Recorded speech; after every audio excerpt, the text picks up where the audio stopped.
beautiful community of facilitators, KPL facilitators, and provide you the resources that you need and the support that you need to stay connected with your communities, and provide a space for discussion, share ideas, ask questions, and yeah.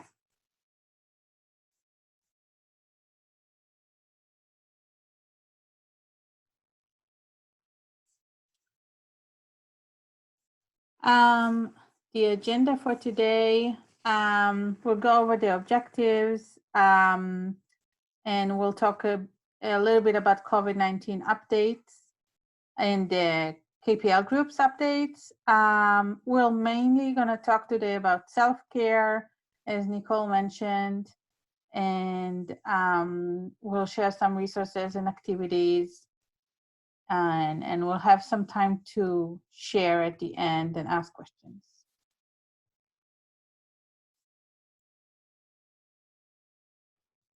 So the objectives, and if you were here in the previous calls, so you're already familiar with that, but just a reminder that we want facilitators and affiliates and families to, and of course communities, to get the support that is needed right now in this crisis.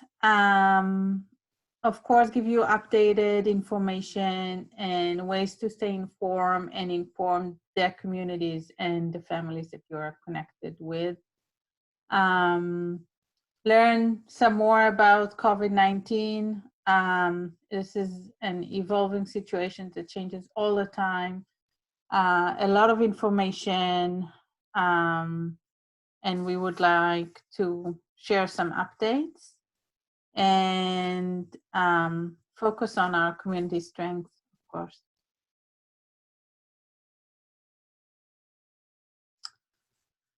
So some updates. I assume you all heard the news about the next school year,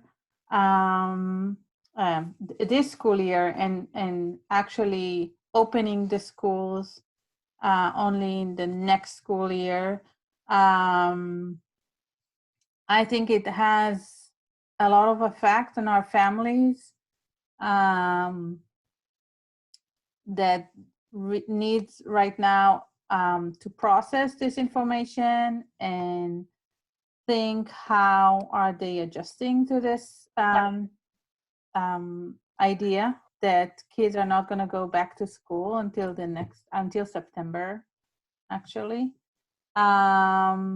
And I encourage you to ask families about that. How are they responding to that?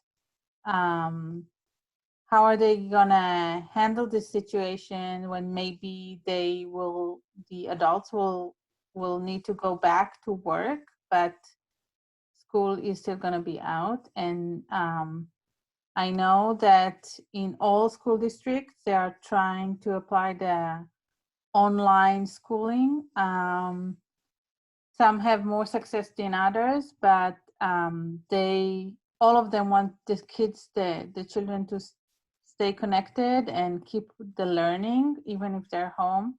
But it creates a lot of challenges in the houses, especially with school age kids, with the older ones. And many of the families have little ones, but also school age kids. So I encourage you to start a discussion with your families about that and how they are preparing the family to this situation. Also, there's a link here to the COVID-19 emergency financial document that we've prepared and is currently on the childcare resources website, there's a link here, and it's a very long document with many resources about unemployment, special emergency funds that you might have access to right now, and other resources that could be very helpful for families. So I don't want to attach this document to the resources that we send you, because it's a very long one and it's not everything applied to everyone. But I do encourage you to check this link and see if there are resources there that could be beneficial for your families.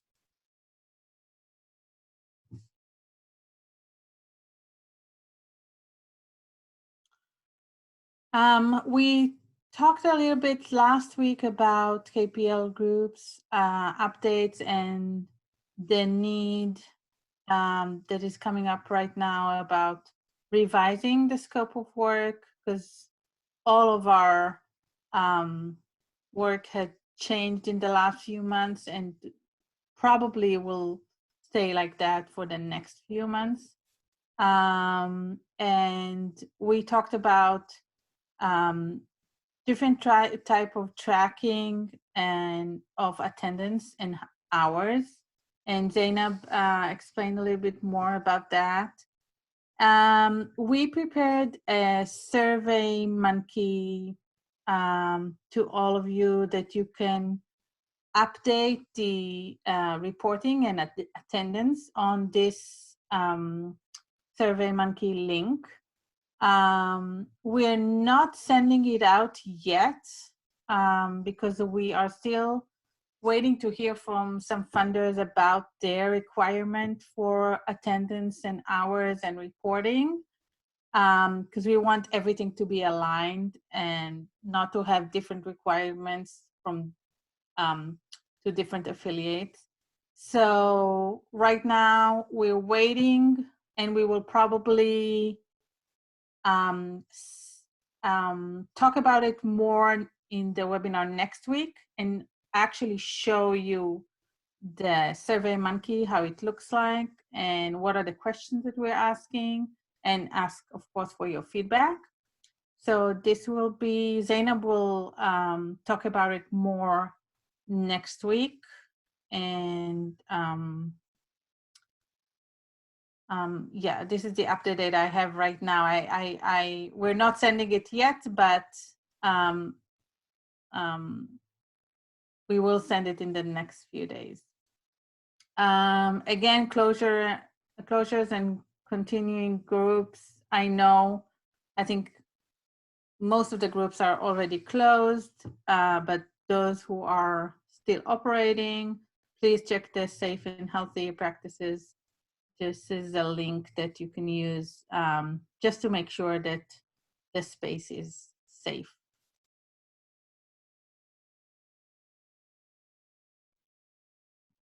Okay, so I'm just going to pause for one moment before I continue with our self-care section. This is Kimberly speaking. Do we have any questions about any of the updates that Savit just went through about COVID or about the KPL groups?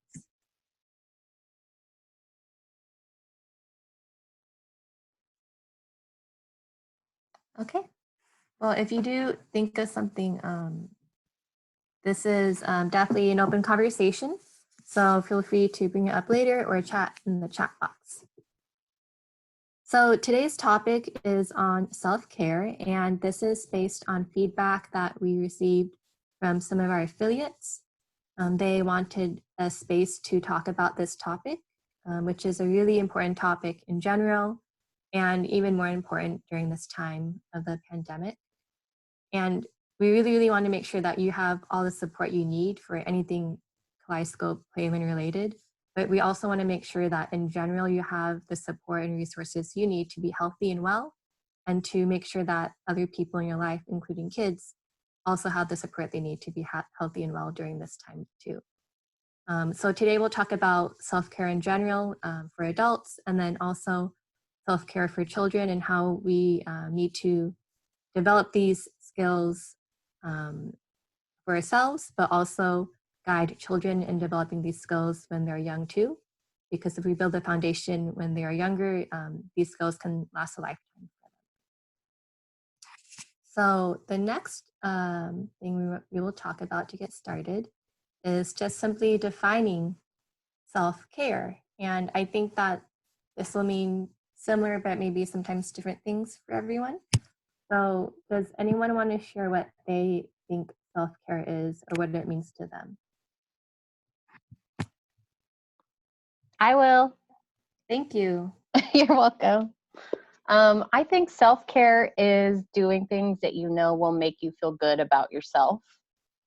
For me, it's exercise, listening to a favorite song, and sometimes playing with makeup makes me feel better. Yeah, that's awesome. Yep. Thank you. You're welcome. Anyone else?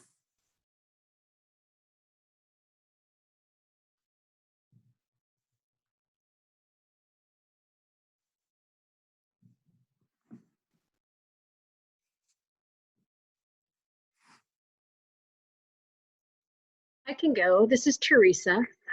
I was typing in the chat box, but I figured it'd be easier just to say it. To me, self-care is doing things that bring me joy, such as gardening or knitting, walking with my dogs, watching a good Netflix show. And it's also taking good care of my body by getting rest, feeding it as well as I can. And so I look at it as kind of, mental self-care and physical self-care both together. That's a wonderful example. Thank you, Teresa. And we'll talk about that a little bit more, the different realms of self-care as well. Anyone else? Hi. Hi. Hi.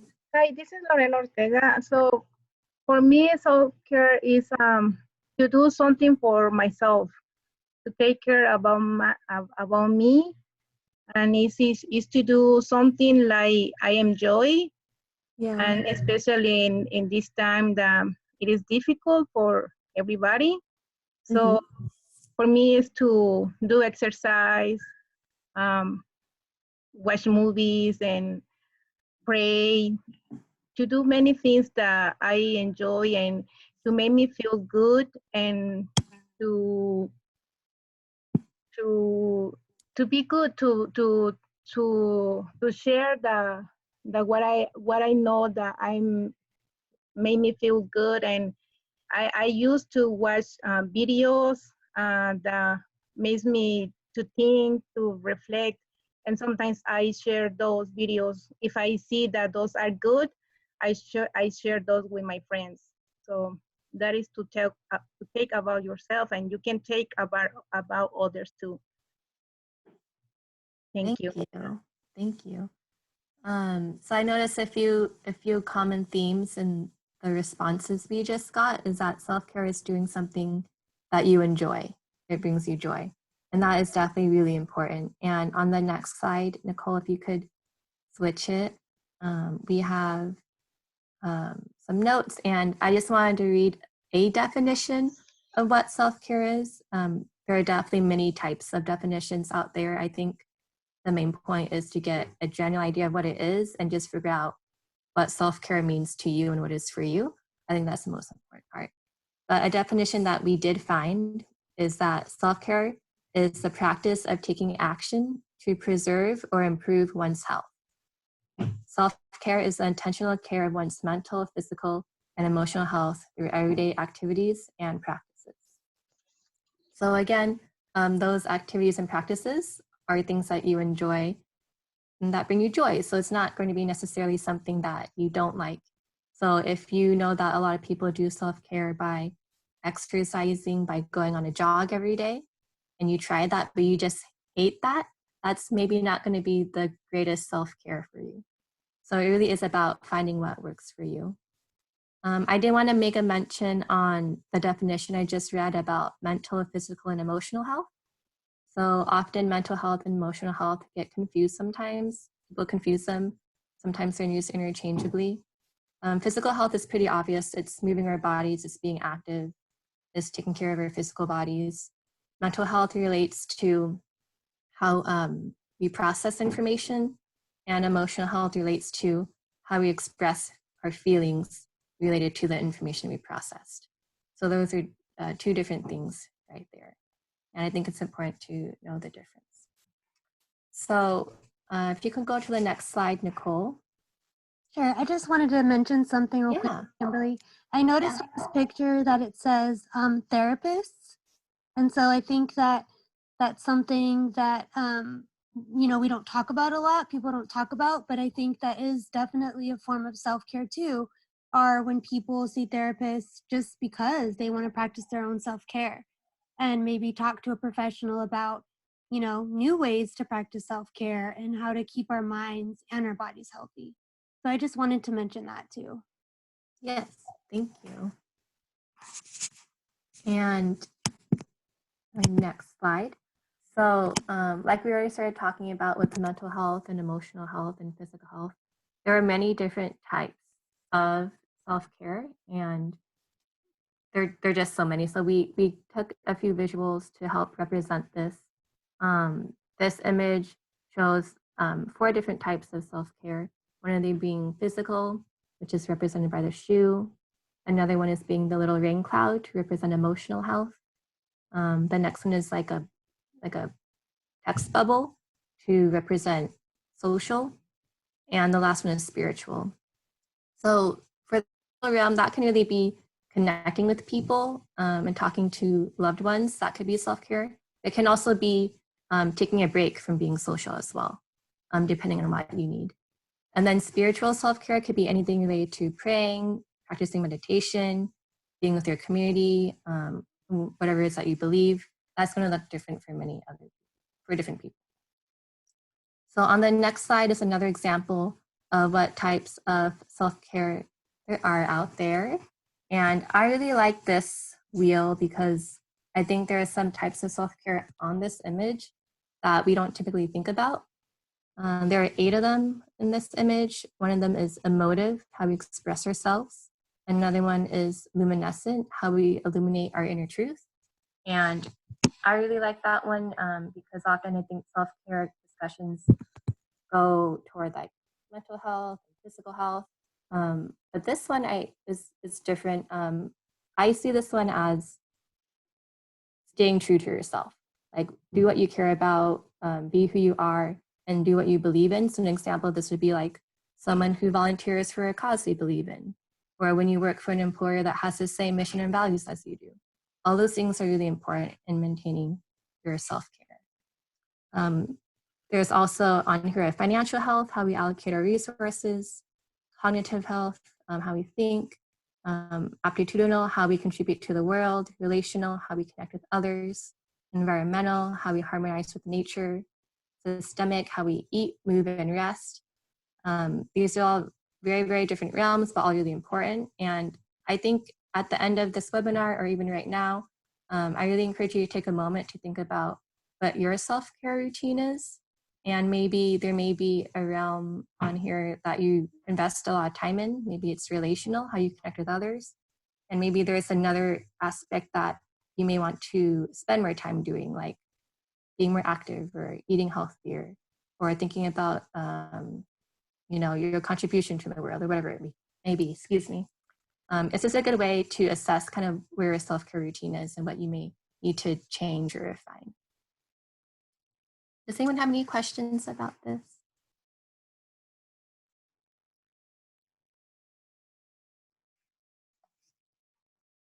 All right.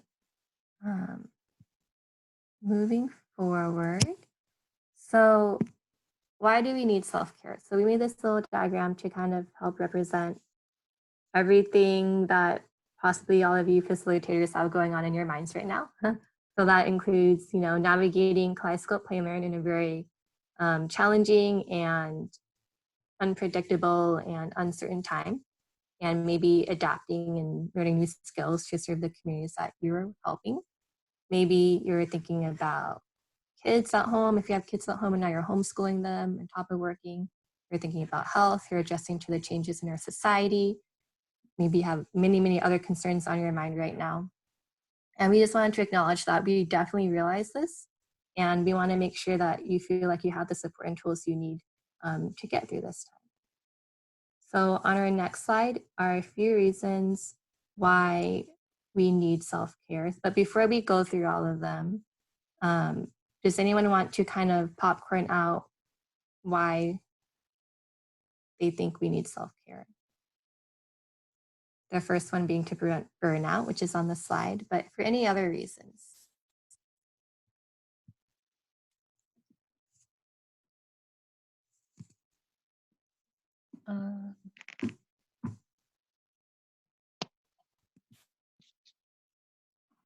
To maintain our general sense of well-being, Yeah, so that we don't get burned out. yeah, that's good.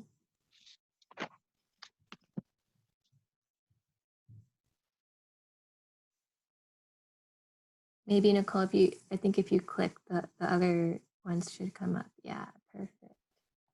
I think that was Teresa that just spoke. I'm not sure. But I think that relates to balance, right? Maintaining health so that we don't get burnout. And I think balance is on there as well. Staying centered, which is what Tim said, very true.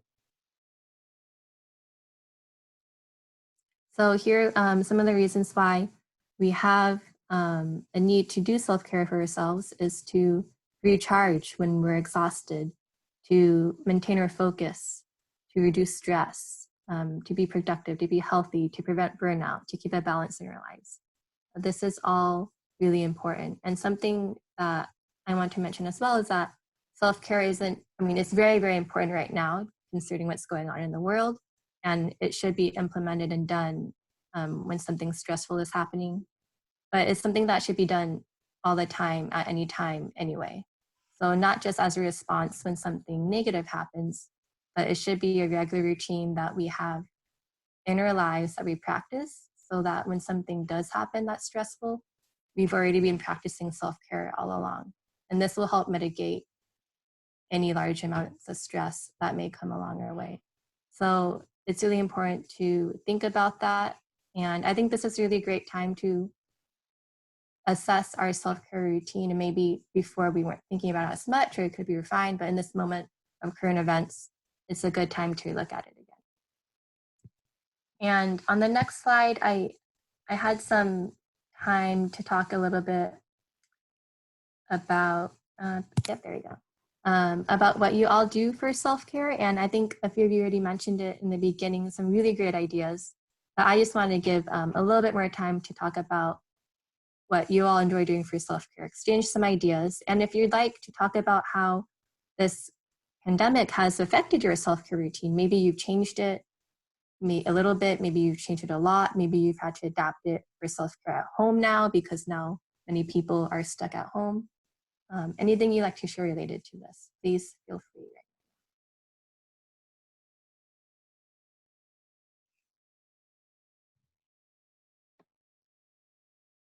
Looks like someone has sent in the chat box, going on walks and reading books for enjoyment. Yes, that's definitely nice.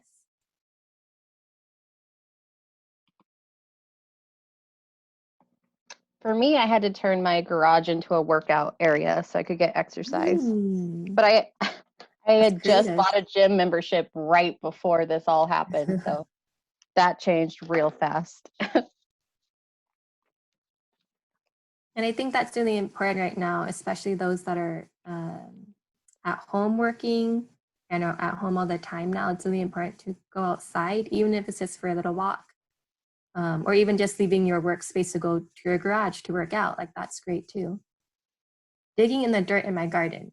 Yes, again, another outdoor activity that is a very healthy thing to do.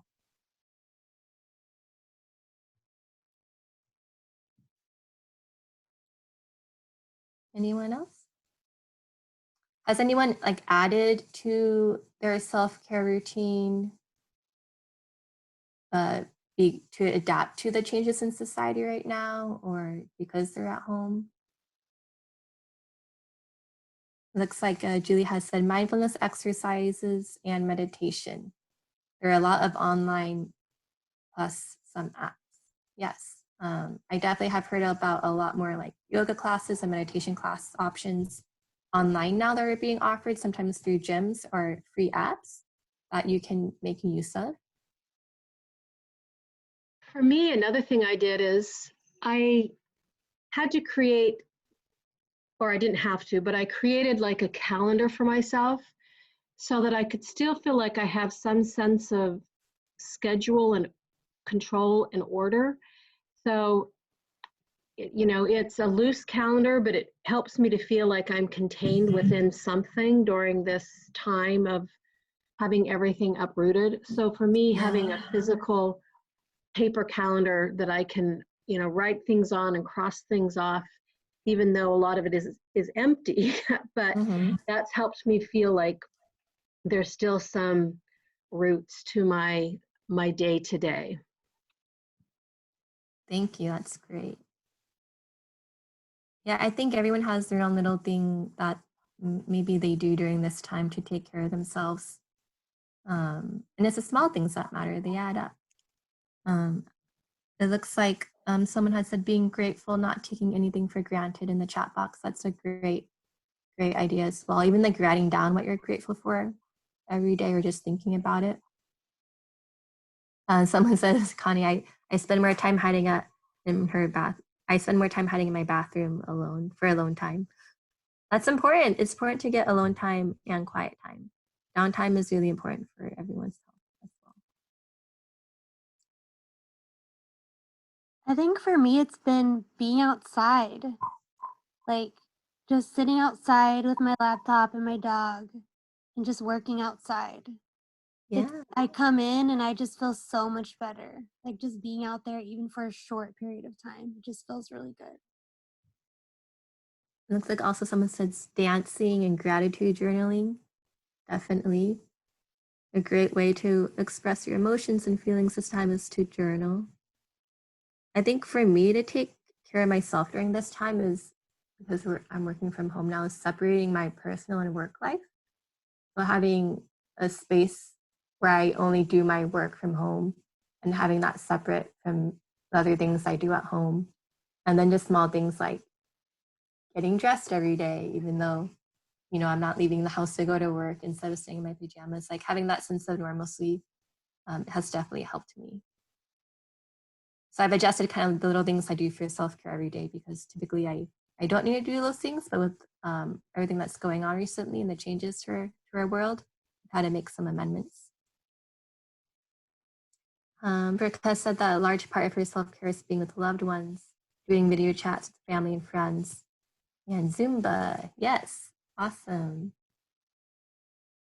Yeah, I really encourage all of you to, you know, not let what's going on in the world reduce your contact with your family and friends. Hopefully, people are able to navigate technology to use phones and computers and laptops and tablets to be able to connect with one another still, just as much, even though it's virtual or on the phone. It's still important to do those things.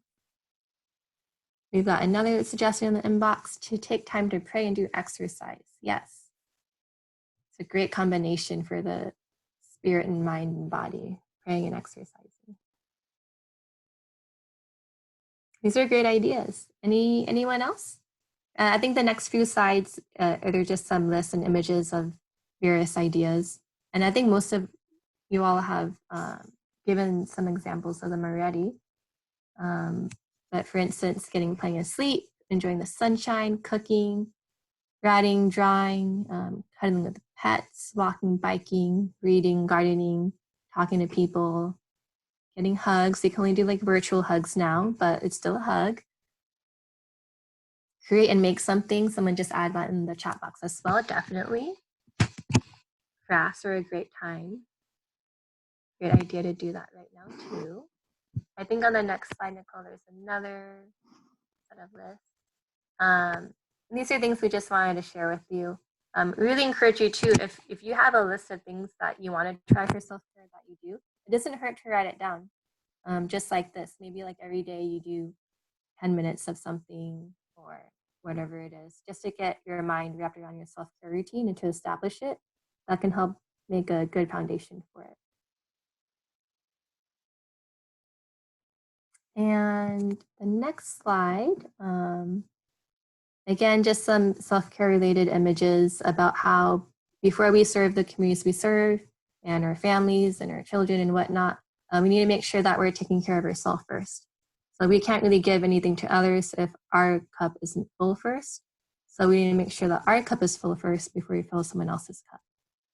And then this circle of self-care, I like this because it kind of shows the various things that kind of add up to a general self-care routine. And that could be anything from sleep to eating well to yoga, quiet time. I know someone just mentioned that. So all of you gave really great ideas about self-care, and I really want to encourage you to think about your self-care routine, keeping up with what you're doing or making changes during this time, whether that be seeking therapy or going on walks more regularly, eating differently, separating work life from home life, getting quiet time when you need it, when you're stuck at home. Find out what works best for you. And in our next section, Nicole is going to talk about self-care in children. But before I move on, do we have any questions?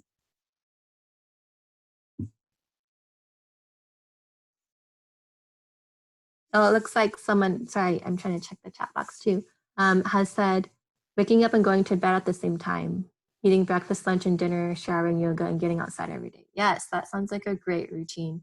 I think definitely during this like time of like just lots of changing things, anything to be like, anything you can do to have like a little bit a sense of normalcy, like waking up consistently, doing your regular daily routines consistently can help.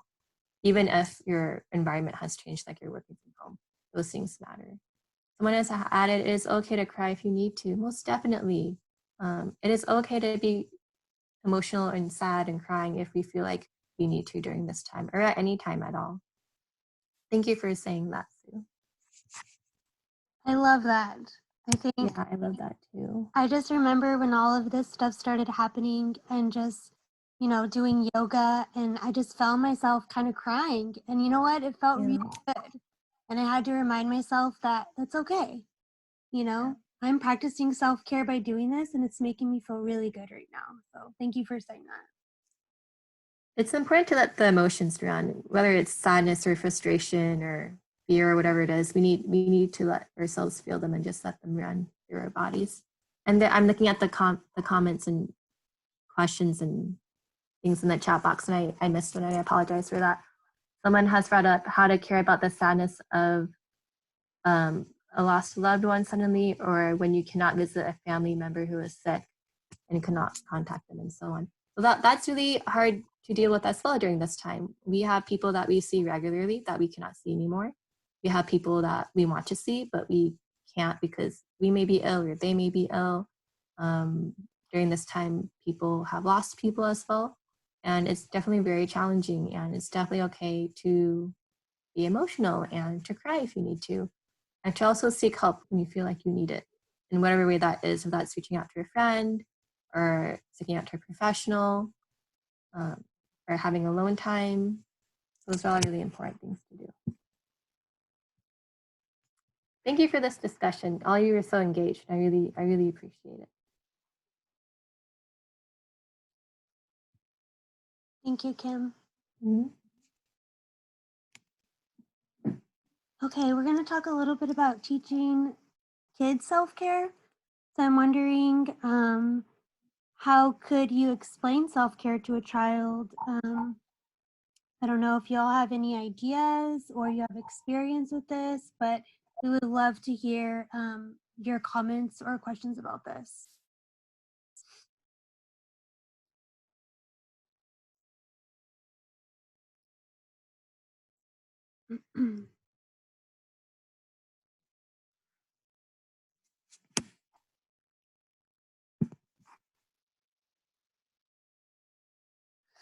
Okay, well, I'll give like a few examples, and if anyone has any ideas or would like to jump in, please feel free to do so. Kimberly, if you can monitor the chat and let me know if anyone. Yeah, I would appreciate it looks like we just got a few comments, Nicole. I can read them out loud if you want. Sure, that'd be great. Ideas, ask questions about what makes them feel good. So that's definitely a nice idea. Like definitely ask kids what they enjoy, what makes them feel good, and that will help them understand what self-care is. Yeah. Someone has also second that comment. Also letting kids know that all their emotions are okay. You don't need to be happy all the time. That is definitely true. I think that's true for adults too, right? Like, Yeah. it's okay if we're not happy all the time. We're going to feel a lot of different emotions a lot of the time. Another comment has said, encourage them to spend time alone or in company doing things they enjoy. Yeah, this is great. Thank you, Kim.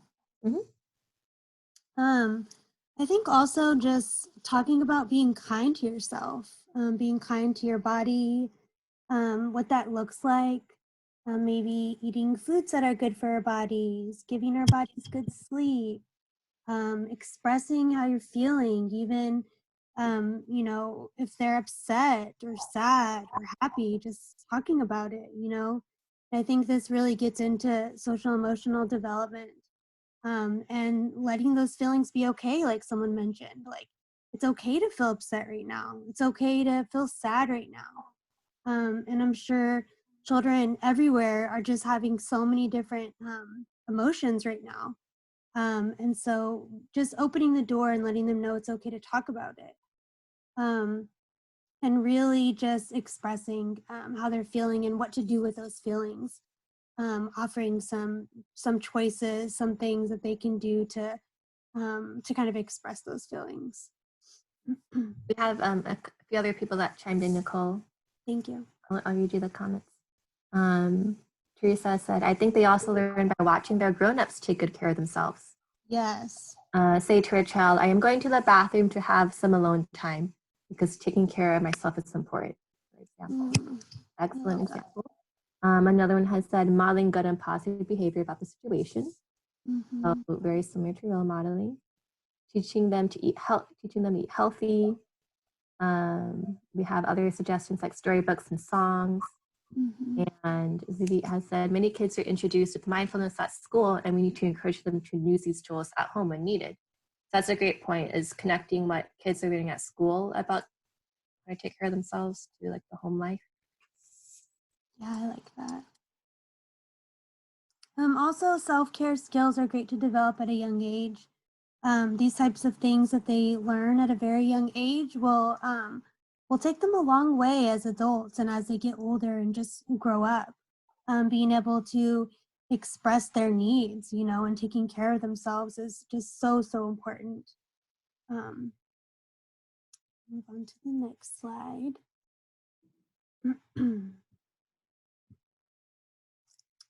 Like self-care with adults, self-care with children needs to happen regularly. Kimberly talked about this a little bit earlier, just that self-care is really important always, not just when, you know, you're in a stressful situation or they're experiencing a stressful situation, but to have a routine of practicing self-care daily. I think as adults, we tend to remember self-care when we're already feeling stressed or really experiencing something in our life that's you know, causing us a lot of stress. We want to start practicing self-care, but really important to just, you know, practice it regularly so that when those situations do arise, it's a lot easier for us to handle it. And same with children. What are some ideas of self-care for children? I know some individuals already chimed in, but I'm wondering if y'all have any other ideas. Can I add one thing, Nicole, before we? Sure. Someone just added in the chat box too. I just want to make sure it's recognized. It's important to think about that self-care is not a selfish thing, and that it's something that people need to live a full and happy life.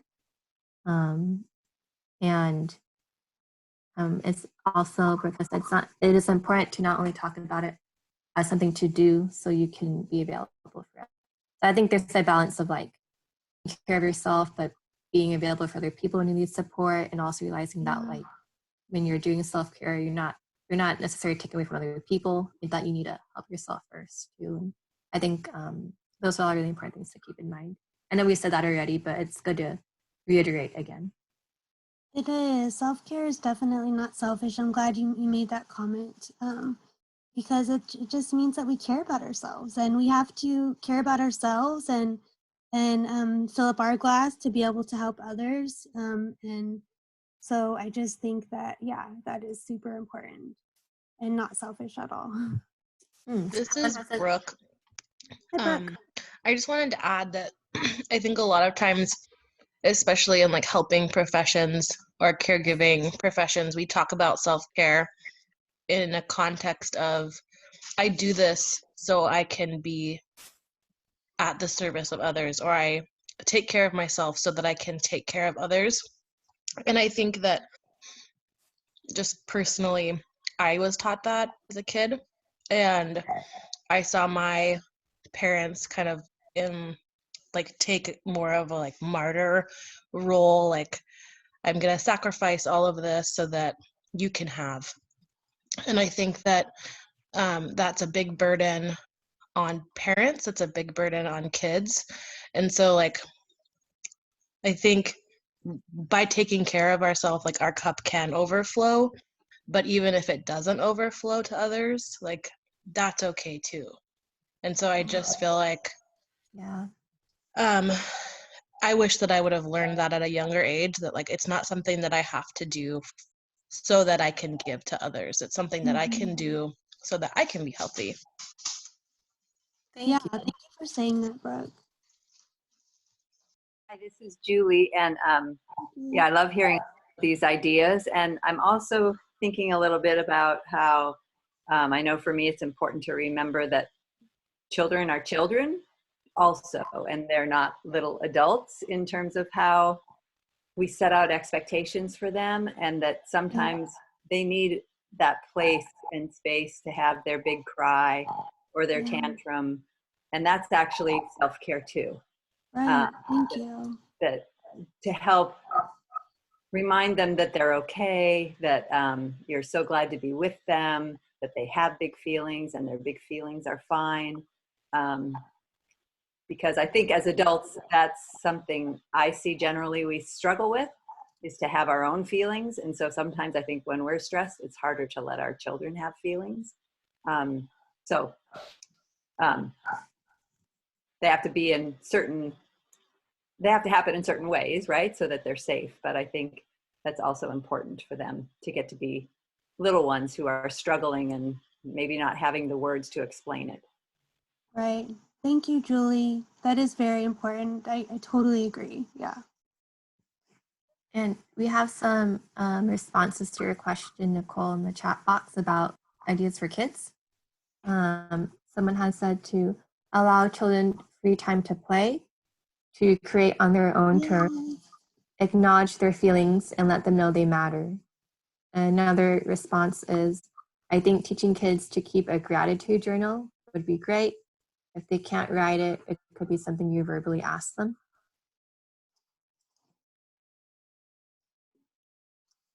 Thank you. These are really great ideas. And that kind of leads into, and a lot of you have already mentioned this, but play. Children, just giving them uninterrupted time to just play. So many things come out in play, and children are able to express so much. I saw this as a teacher for many years, and just students playing and sometimes acting things out, acting things out that are happening at home, in the world, on the news, on TV. It just really gives them a great outlet, and it's so, so great for their brain development, their social emotional development, just giving them the choice to play and just, allowing uninterrupted play is just super important. Yoga, there's really fun activities, really fun yoga activities. we give out some yoga cards at our 101 training that we do, and just fun poses for kids to do that want to. I mean, really fun way to exercise and just get your body moving. And again, going outside, and that might be just going outside to play, just running around, letting them choose what they would like to do outdoors. Just being in nature is just such a good form of self-care. And providing a quiet, soothing space. Julie mentioned like being able to have a space to just cry it out and, you know, to have feelings. And so providing a space that maybe is very soothing for them, that they know that they can come and, you know, go sit at and maybe read a book or just cry if they're upset and not just be okay, you know. Music. Music is just a really great, you know, turning it on, letting them dance, asking what they want to listen to, is just really great. And art, I also saw this a lot as a teacher, is so many children express things just through art and creative activities. Drawing something that they're feeling or thinking about, you know, it's just really good. Any kind of form of art is just great therapy, and just a great way to express themselves. Any other ideas? We have lots of ideas, Nicole. I'll read them to you Okay. in the chat box. Thank you. Kimberly has said, I think acting things out definitely sounds like a great social emotional development task. It validates things. Most definitely. And Joy has said, as a therapist in my work with children and families, this is a topic I often discuss. We create a visual chart of different feelings and identify things/activities children do when experiencing these feelings. For example, angry punch a pillow, mellow lavender satchel, cry, drink water, belly breathe. All those are really wonderful. Someone else has said, show them they are not alone. There are so many things or supports they can trust and love. Mm-hmm. Thank you for all these wonderful comments and suggestions. Thank you, Kim. And someone also mentioned this is just being a role model. When children see the adults around them practicing self-care, children are more likely to do it too. As you all know, children really, you know, they're watching at all times. They're picking up on energy. They're looking at facial expressions, and seeing someone upset is totally okay. But what do they do when they feel that way is what they're really watching too. And so just modeling for them as an adult is so key, in self-care and teaching a lot about social emotional development, definitely. Implementing self-care together, but also remembering sometimes adults and child need time alone from one another. So, and that being okay. And so spending time together, asking the child what they want to do, what brings them joy. Do they want to go outside? Do they want to read a story? And just having time together.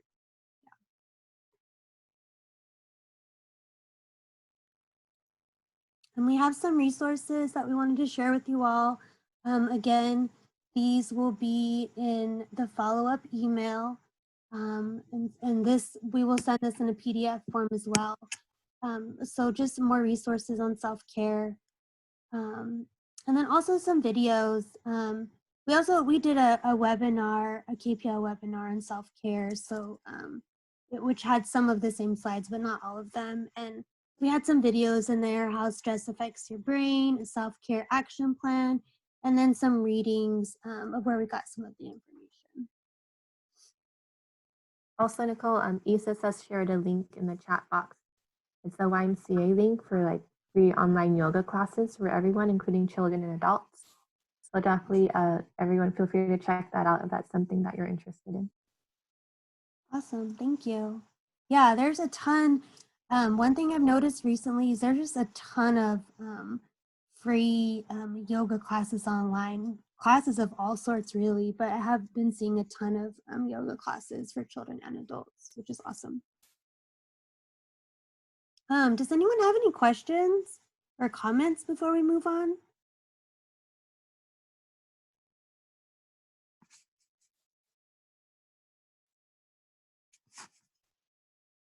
some more resources. We have a website or a section on the website with some resources that is updated weekly. We will put some of these resources in there as well. And so that will also be sent out in the follow-up email. I usually send it in an Excel form, and then it's also updated on the website. So you're welcome to look at those places for it. And then also COVID-19 updates and resources on other topics.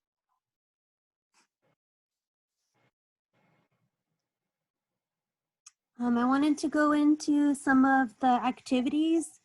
Came up with a couple of activities for the next week. You all were requesting more activities, so we are doing some activities each week. And the first one I just wanted to talk briefly about are nature-inspired sensory bottles. And the link is actually in the blue, but will also be sent out in the follow-up email. Some of you was requested a different format so it can be shared on social media. And so I will also get that out to you as well. So sensory bottles, which is fun for all ages, great for any ages, but for this one I put for babies, but can be used for older kids as well. The next one is collage art, taking the child on a walk outside in your backyard or wherever you can go walking and collecting things that you find on the floor, on sticks, pebbles, dirt, leaves, anything, and creating a collage.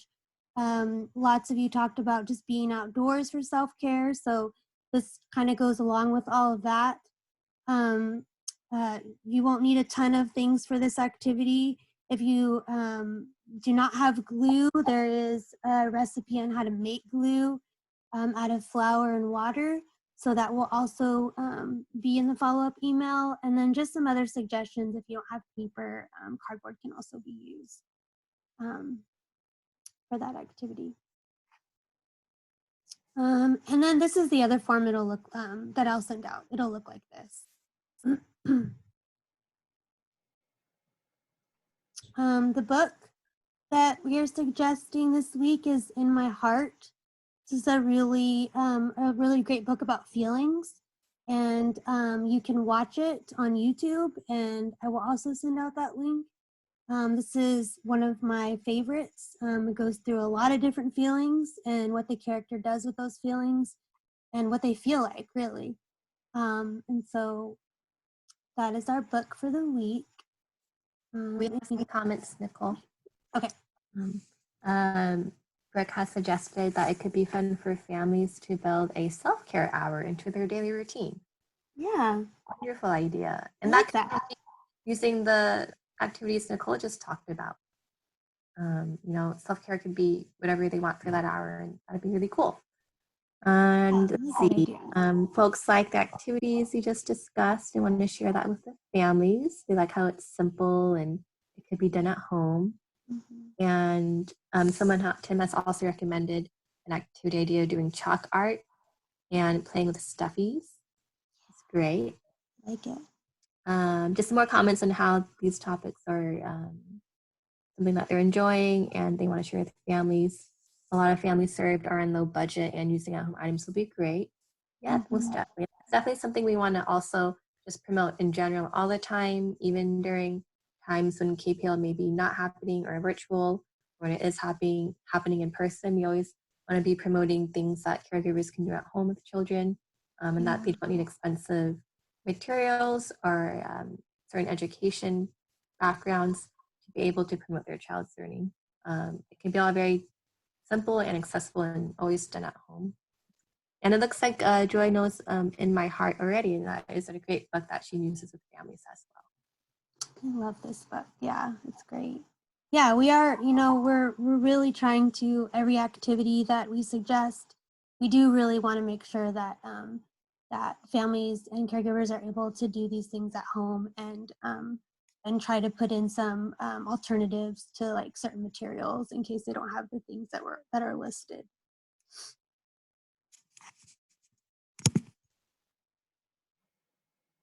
And I'm gonna pass it over to Zavit.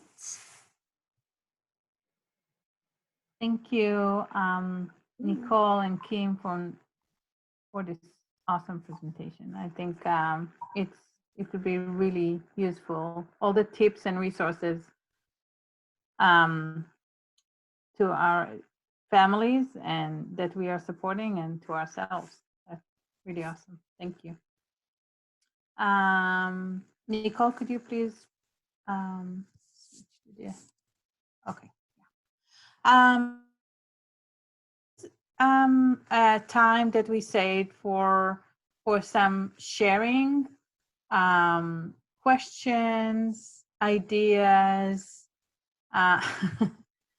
showing this awesome dog.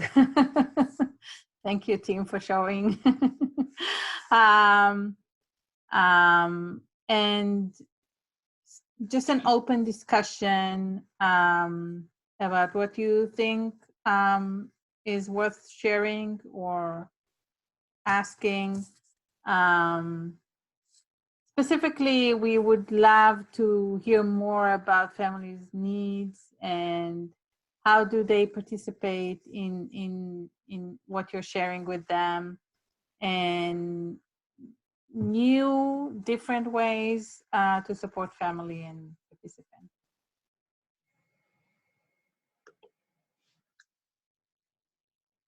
I'll just add one more thing too, Susie. If anyone wants to share something, I know like last week, some folks want to share like a video they made for their virtual group.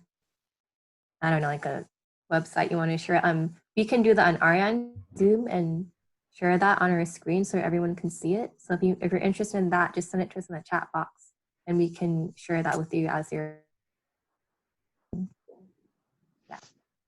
I just started doing I've done it for 2 weeks now, coming up on 3 weeks, Facebook Live circle time.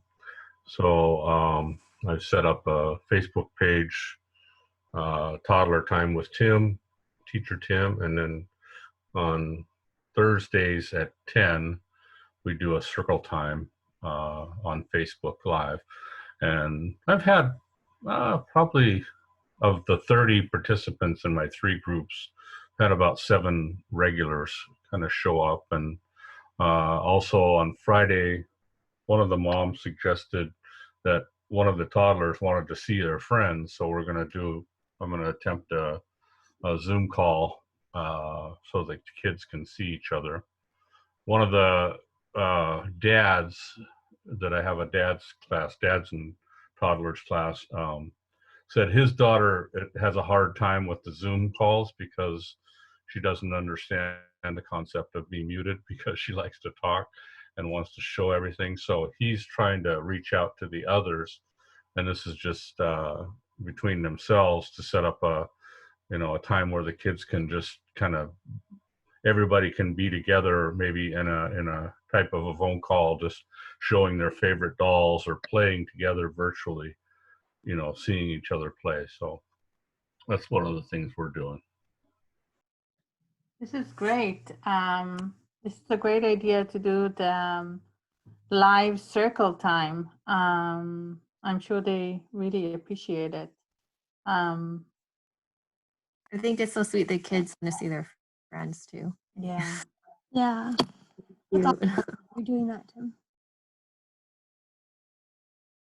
It looks like we have a comment too in the chat box. The Chinese Information Services Center, they will have a weekly bilingual circle time on Fridays at 10:30 at the CISC Early Learning Education Facebook group, in addition to suggested activities and resources through the week. That's awesome. Awesome. Hi, it's Helen. I just wanted to sort of add to what I had just written is, we're trying to focus our resources to families, bilingual resources. So right now, primarily or mainly Mandarin, Cantonese, Vietnamese, but we're hoping to expand into Russian, possibly Somali and Spanish. But just in regards to needs, I think we're gathering a lot of different resources that are online, but we're really hearing from families, maybe the swing back to concrete materials. Again, really focusing on what do you have around the house? How do you create a schedule that's less about screen time, because with some of our grandparents, they're having a hard time creating that boundary for the children that they look after in regards to how much screen time. And, so just really focusing on the back to basics. Like you were saying, Connie mentioned that she had done the glue recipe and that really seemed to work. And so I think really focusing on those kind of activities will really help, because, there's a thing about having too much screen time. It can be very exhausting, both for parents and children.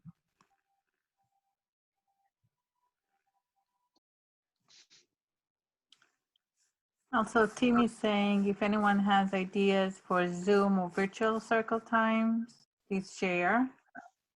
And Kimberly, I want to hear more about how people are connecting virtually with families. Sounds like there is Facebook Live circle time and pre-recorded circle times. Has anyone tried doing circle time on Zoom in real time?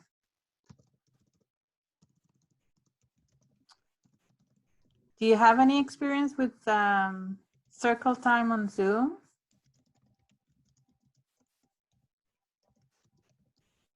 Are you asking me? Or asking everybody. I've only done it on Zoom with my grandchildren. And it works. It works, but it has to be fairly short, I think. Mm-hmm. And they're used to holding the computer and carrying it around with them. So partway through, they want to show me something in their room, or, they get a little bit distracted. So, but I haven't done it with a KPL group.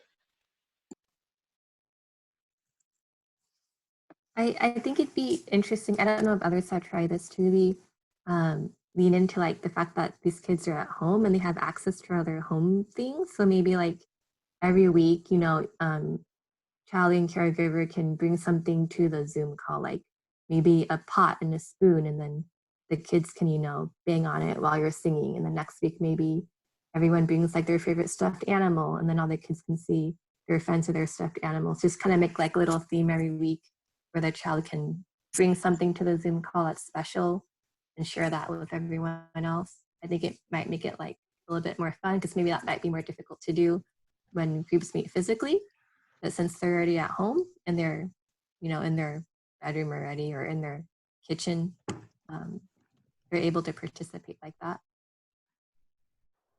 It's a great idea, Kimberly. I love the idea of bringing things like, and just kind of playing music together, like hitting pots and pans and like different things. Or like even like asking them like to bring like a cup and a string or like something, and then that for that day, like as a facilitator, you can show them live like what they can do at home as an activity, like with that cup or something like that. Mm-hmm. Yeah, just lots of ideas like that. It's kind of fun too to have something scheduled to get to bring something. Mm-hmm. That's so fun. This is Brooke. I have been kind of thinking about some activities that could be facilitated over Zoom, and one of the things that I'm kind of bumping up against is what are things that I have in my house that I could use for an activity. And I don't have children of my own, so it's I don't have access to toys or other things. And so I was just kind of wondering if you guys have some ideas or things that might go over. I know you guys just mentioned like a cup and a string, or some like really simple tools that I would have at home that maybe would work for an activity. This is Teresa. A couple things that I had thought about was you could talk about shapes and then look and bring things that are that shape that are in your house, things that are a square or a circle or a triangle. I'd also thought about doing something with scissors where I'm maybe cutting something out that the kids can see, and they're maybe guessing what it is that I'm cutting out with scissors, or using a clipboard and or just, a book and a piece of paper taped on it and draw something so that kids can kind of see or guess what it is that you're drawing. I've also, brought a few things in from outside to show them. I dug up a daffodil and showed them kind of the bulb and the roots of a daffodil. I planted it again, but it definitely is a little trickier when we're using what we have at home, that's for sure. I would chime in and say, definitely think about what you put in your recycle bin. Old boxes, containers, even like a cracker box or a cereal box, you could cut up and make into a puzzle very easily, things like that. I would also say, this is Catherine from Children's Therapy Center, a lot of activities that I think would be really helpful to parents are those that happen within the daily routine. And even like sorting laundry or things like that can become like a learning activity, and that those might be really valuable to a lot of families who don't have more resources or a bunch of toys, or their kids are just kind of getting sick of that, to incorporate learning into the daily routine, which might be easier for someone who also doesn't have kids to think in their shoes of some of the things that you do, like cooking recipes or something like that. That's a great idea, Catherine. There's so many things that we do daily, right, that children can join in on. And there are classical play learn lesson guides on everyday activities like mealtime, bath time, and cooking that you can take a look at. A few things from the chat is that Helen mentioned that there are also have groups in housing development, and they are working on to pass out concrete learning supplies and math activities. There's a need for resources in East African languages, definitely. And it actually, it also connects to, it depends on the budget that you have, of course, in your organization, but if you can share with families some supplies or activities, that is awesome. Helen, can you speak more about the need for resources in East African languages? Oh, hi there. I realized I was unmuted. Yeah, Connie had brought up this point, and we run some play and learns in King County Housing and Seattle Housing Authority. So really people who our partners are saying have limited access to technology. So it's really incorporating things that are low cost, that can go a long way in regards to the types of items, and just any kinds of materials, that are sort of basic, and if they could be translated, even information on COVID-19 that is translated. So yeah, materials that are accessible. I think we have to think about, those families that are most isolated, and how to reach out to those families in creative ways, and to think about what are the resources that people already have at home, because people are afraid to go out. There's, shortages in supply on flour. So just those kinds of considerations as we try to really coordinate resources. And I just want to do a shout out to say we appreciate the sharing that happened last week. We passed out some of those Facebooks and resources to the families in housing, which we work with about 500 of those families. Helen, have you taken a look at like the King County Public Health resources on COVID? I think quite a few of them are in East African languages. I don't know if you had a chance to take a look. Yes, yeah, we work with the education, managers there, so they have access to that. But sometimes it's about reaching out, like verbally, or just we're working with some early learning connectors in the housing authority, King County Housing, and sort of how to pass them on resources so that maybe they can do small groups, or they could pass out like simple languages. So we're really just looking at ways, because we know that Facebook or Zoom is something like a bit of a privilege, right? Because you have to have It is. Yeah. you have to have consistent internet, and you have to have time. And so how do you do things to reach those families? And so we're looking for ideas too, and sharing.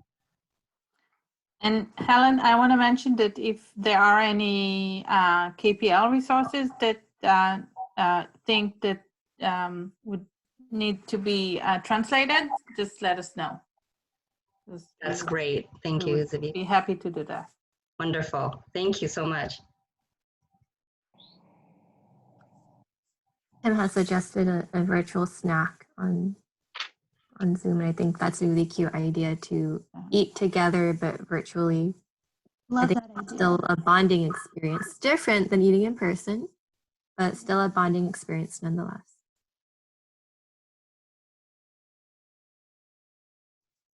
I have friends who are eating with families, like in a distance, like having dinners. And I just think it's such a good idea to just eat together.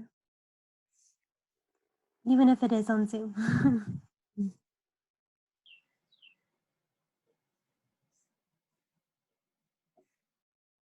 Lilia is suggesting sharing articles and activities through Class Dojo.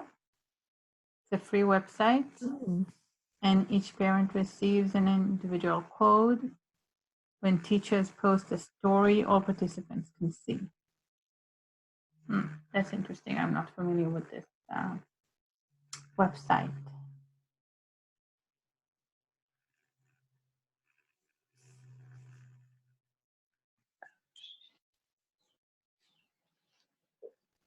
And Tim has suggested John Krasinski's SGN, Some Good News. I actually found out about that, I think it was last week. And for all you who don't know, it's kind of, he's an actor, but he's creating his own like kind of little news channel at home, but it's only good news. And it's a way to take a break from the normal news that we have that's often quite sad and negative, and to go to something where people share news and updates that's all positive and feels good, and kind of like a self-care, to be honest, check, to get information that is not going to bring you down, but instead will lift you up. And that's another thing I want to mention too in this whole self-care thing. I just thought of this. Really think about what you're doing with the intake of information that's going on. And it's okay to only check the news once a day or every other day, and to really think about if it's good for you or for someone else to be checking it constantly. It's okay to reduce that if we need to.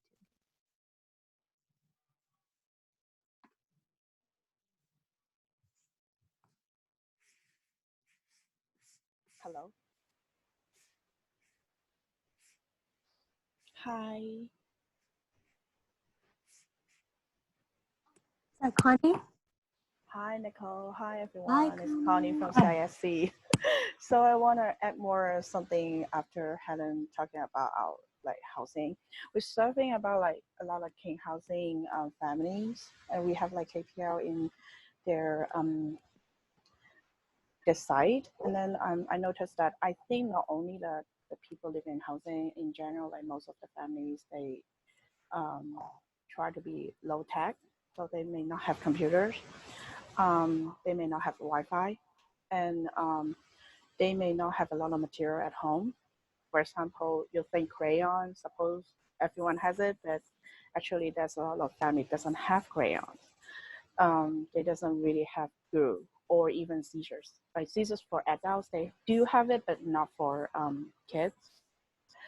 So now what CISC is trying to do, like, is trying to, this is my, actually it's my idea, is also like what CISC idea is, we are trying to help the family to thinking about like the old days, that we don't have any tech, we don't have the computers, we don't have any network, we have nothing at that time.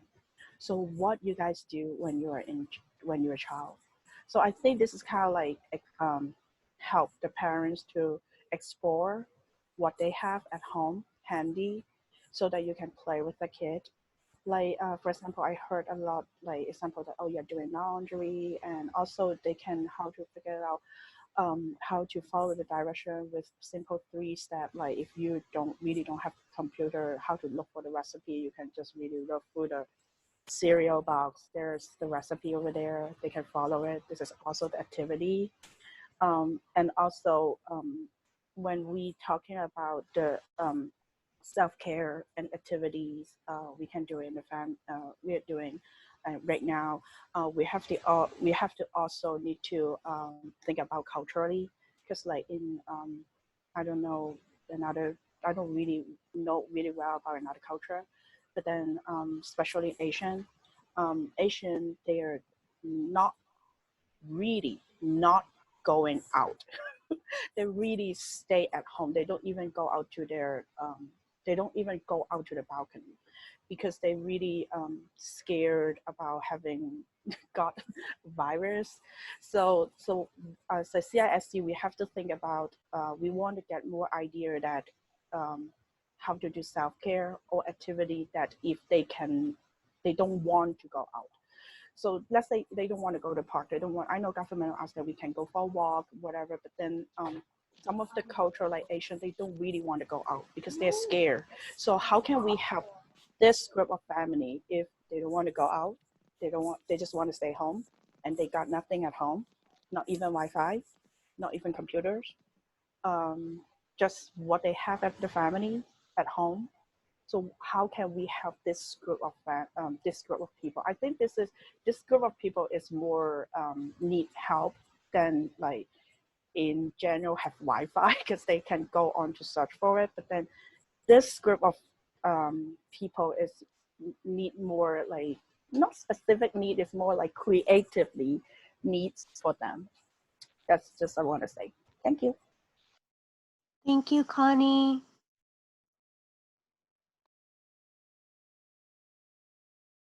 I think these are really good points. Thank you, Connie, for raising those questions, because this is really challenging, and we need to remember that not everyone has access to Wi-Fi or technology, and we need to reach out to everybody.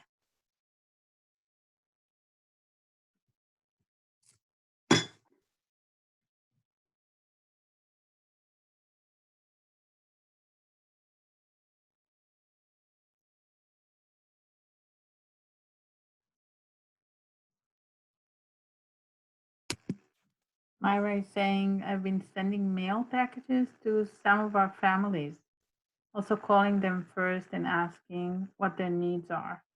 We can also brainstorm together on the phone with what they have at home. This is a great idea. If you have the capacity to give them a call and ask about their needs and send materials, this is absolutely great.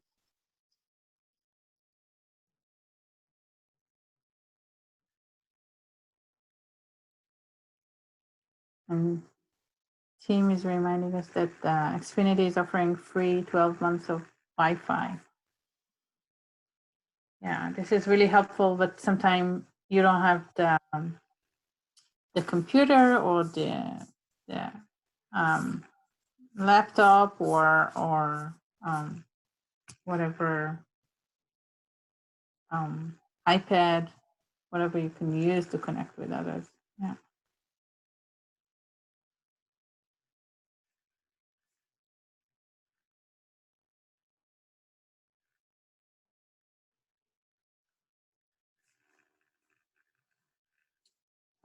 So we only have a few more minutes, and thank you all for sharing and discussing this. These are really, really good points and great ideas. Nicole, if you can go backwards to the previous slide, I just want to go over the what we're going to talk about in the upcoming webinar next week. So we'll talk a little bit about activities again to do at home, and maybe Nicole, maybe that's an idea. Maybe we'll try to use only very simple materials at home in those activities. Yeah, I'm already, my brain is already in motion. I'm sure. Like thinking I'm sure about it is. these. Yeah, I really appreciated Connie bringing up so many really great points. So yeah. And we'll talk a little bit about how children respond to crisis and what adults Add can something do. too, really quick. I just Yeah. kind of, so that was the idea for next week about talking about how children respond to crisis, but we want to do what's like useful for all of you. So if it's more useful for you to have like a webinar on how to do circle time on Zoom or how to lead a group virtually, and just have that be the content for next week instead of how children respond to crisis, we can do that instead. I just kind of got the feeling today that a lot of people have a lot of like thoughts and questions and want ideas on tips on doing virtual KPL. So if that's something you want for next week, please let us know right now. Otherwise, we can stick to the original plan of how children respond to crisis. Yeah. I think they like your idea, Kim. Yeah. Okay. So we will focus on tips on how to do KPL virtually next week. And then in the meantime, over the next week, if you have like ideas or thoughts or questions, send them to us and then we can go through all of that next week. Thank you. I also wanted to mention something.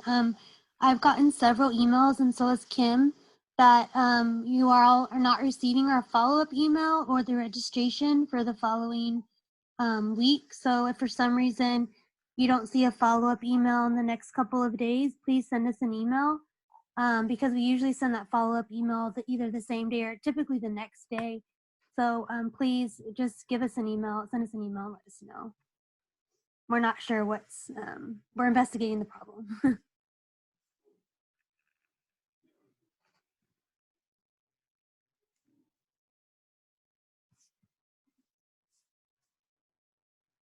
So again, these are the links to register for next week's webinar. Don't forget to register. And another link for our YouTube webinar, the webinars that are on YouTube.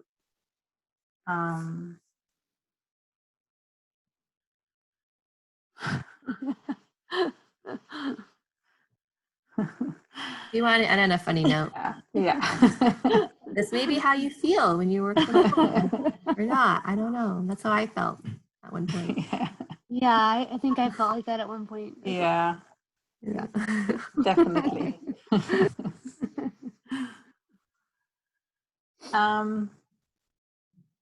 Any last thoughts, questions?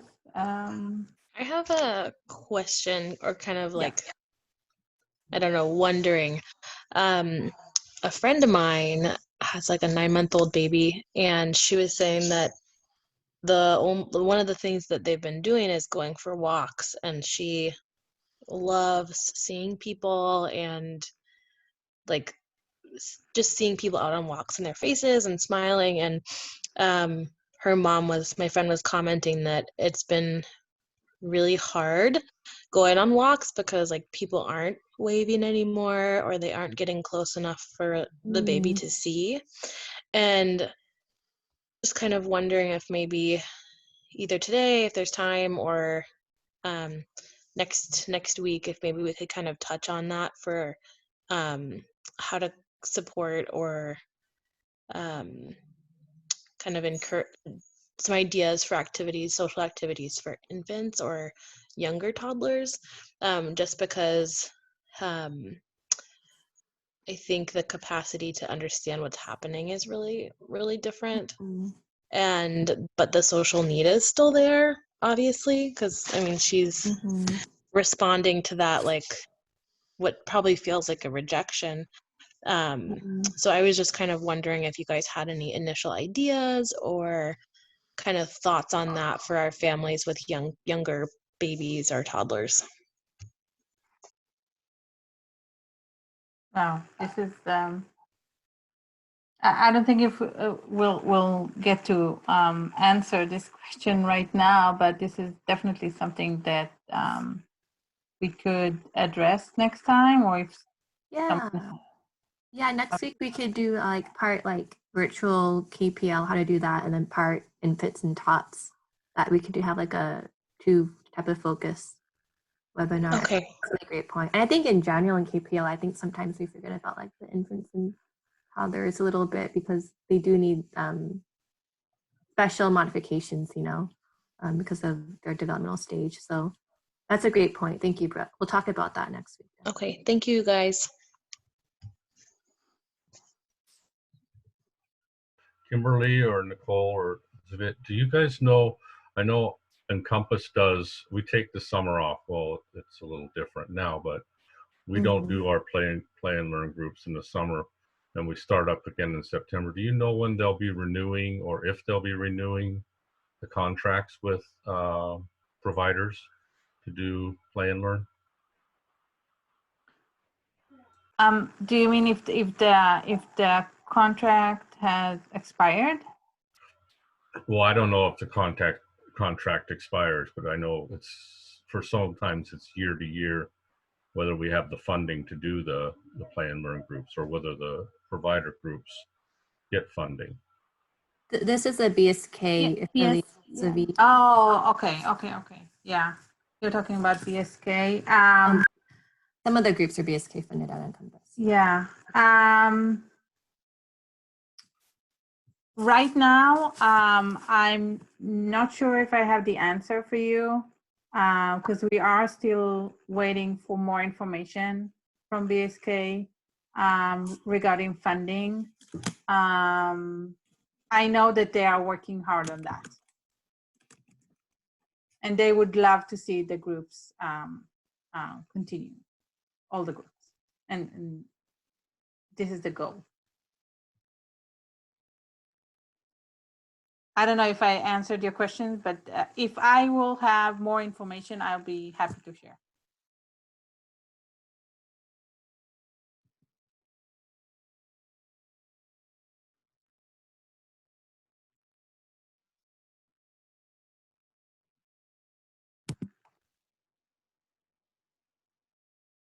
This is our contact information. If you need any support, please contact us through leave us a message or just email us. We're working full time. And we are able to check voicemails. Yeah.